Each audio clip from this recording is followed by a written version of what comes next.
Là-bas que Vercingétorix a organisé sa résistance face à Jules César. Entre Autun et Vézelay, reportage Céline Blancpain et Brice Gérès.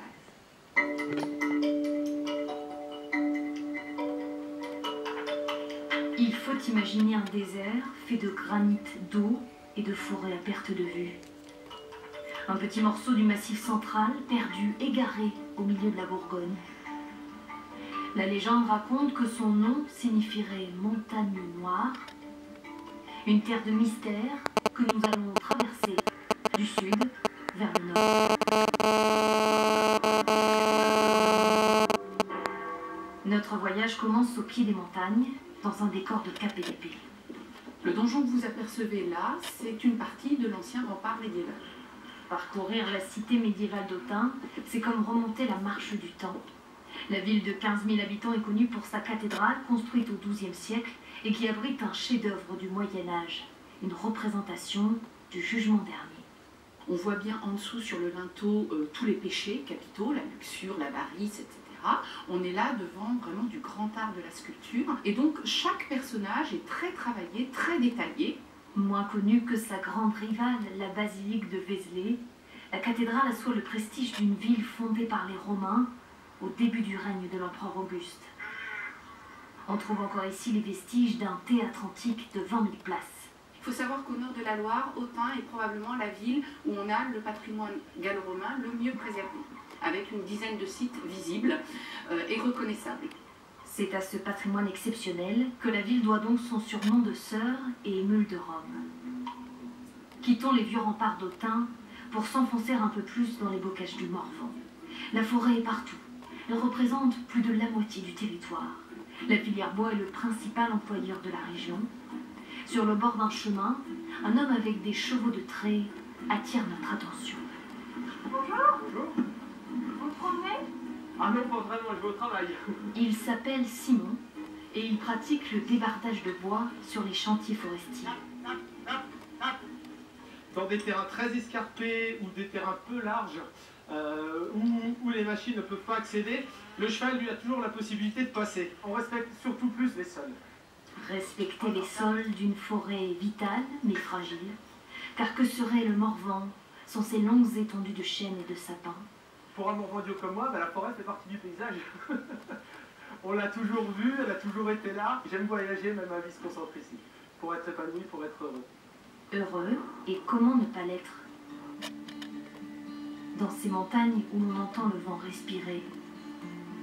À cette période de l'année, rares sont ceux qui, comme nous, s'aventurent sur les routes enneigées du Morvan. Ce matin, nous avons rendez-vous avec un archéologue. Vincent Guichard nous guide vers le sommet du Mont Beuvray. Il faut imaginer qu'à partir de ces deux angles devant nous, il y a 5 km de remparts qui se développent. L'histoire raconte qu'ici, il y a 2000 ans, vivait un peuple gaulois, les Éduins. On peut imaginer, personne ne peut prouver le contraire, que Vercingétorix est passé par ici, que Jules César est passé par ici à plusieurs reprises. En pleine nature, sur un terrain de 200 hectares, nous découvrons Bibracte. Un nom de légende, une cité gauloise endormie sous la neige. Le site archéologique a été découvert à la fin du 19e siècle. Il attire encore aujourd'hui les scientifiques du monde entier. Derrière moi, j'ai les plus anciens vestiges de construction romaine jamais trouvés en Gaule. Quand on fait des études d'archéologie en Europe, il est assez difficile d'échapper à un stage de fouille à Bibracte, d'une certaine façon. Quelques dizaines de mètres plus haut, nous atteignons le sommet, là où Vercingétorix aurait proclamé l'unité des Gaulois contre les Romains en 52 avant Jésus-Christ. Classé grand site national, le Mont Beuvray abrite également un musée où se pressent chaque été 80 000 visiteurs. Nous reprenons la route en direction du nord cette fois. Au mois de mars, la plupart des restaurants sont fermés. Nous faisons escale chez un couple d'agriculteurs. Bonjour, bienvenue à la ferme Auberge, je suis Flo. Originaire de Seine-et-Marne, Florence est arrivée ici il y a 40 ans par amour pour Jean-Paul, un authentique Morvandiau, éleveur de charolaises. Voilà, messieurs, dames, bœuf braisé de la ferme, de chez nous. À table, entourés de leurs amis, nous découvrons le patron local. Vebamze? Vebamze? Qu'est-ce que ça veut dire? Est-ce que vous avez bien mangé? Bien manger, sans doute un peu trop. Avant de partir, Jean-Paul nous fait visiter son exploitation et il nous parle de ce pays qu'il n'a jamais voulu quitter. Mon bon Dieu, il est réservé, mais quand il donne sa confiance, il la donne. J'ai un copain qui dit, tu peux traverser le Morvan sans rien dans tes poches, même pas une goutte d'eau, tu ne mourras jamais ni de faim ni de soif. Et je crois que c'est vrai. J'en suis même sûr. Nous parcourons à présent la région des lacs, où nous faisons connaissance avec Jean-Christophe.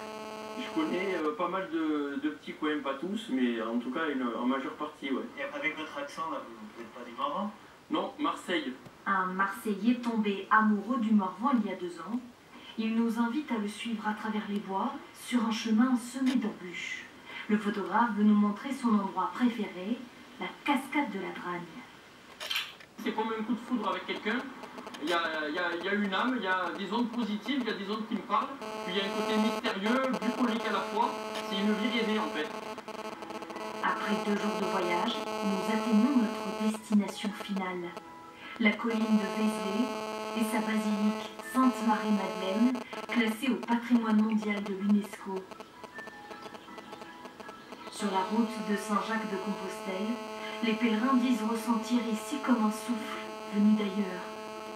En cette saison, le village est désert. Il règne un silence monacal.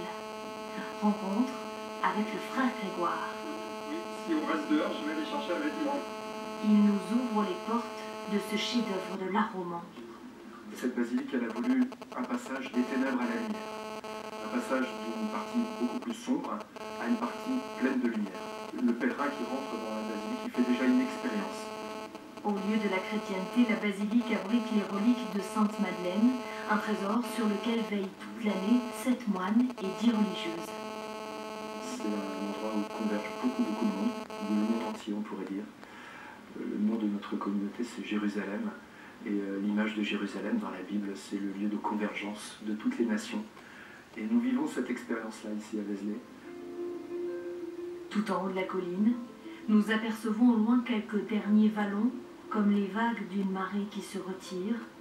Le Morvan disparaît et nous offre ce soir-là sa plus belle lumière. Alors restons au Moyen-Âge et très précisément au XIe siècle, date de la pose de la première